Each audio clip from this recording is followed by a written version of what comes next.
La Suisse, c'est un collectif avant tout, hein. J'ai l'impression que depuis qu'ils ont éliminé la France à l'Euro 2021, ils ont glow up. Et c'est soudé, collectif, hein, et ça bouge pas, quoi. USA, pays hôte, hein. On les entend pas trop, ils font leur petit chemin tranquille. Espagne efficace, hein. Mais après, bon, quand on s'attend à voir l'Espagne, on s'attend à du meilleur jeu, même si voilà, les 3 buts qu'ils ont mis hier restent des buts efficaces. Mexique, solide, que des victoires hein, depuis le début de la compétition, sans encaisser de but, hein. Équipe solidaire et soudée aussi.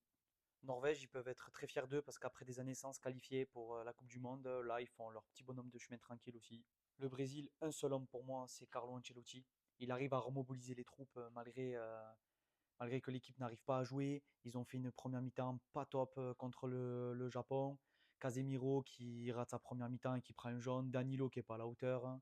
Les deux ne sont pas à la hauteur, mais après, en rentrant des vestiaires, Casemiro qui égalise. Et en fait, il n'y a que lui. C'est du Carlo Ancelotti tout craché. Il n'y a que lui qui arrive à faire gagner une équipe, hein, malgré que l'équipe ne joue pas bien.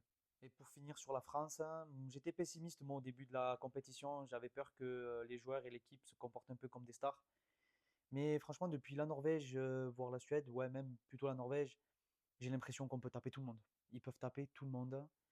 Et ben, on verra bien et on l'espère. Voilà. Allez, tchuss.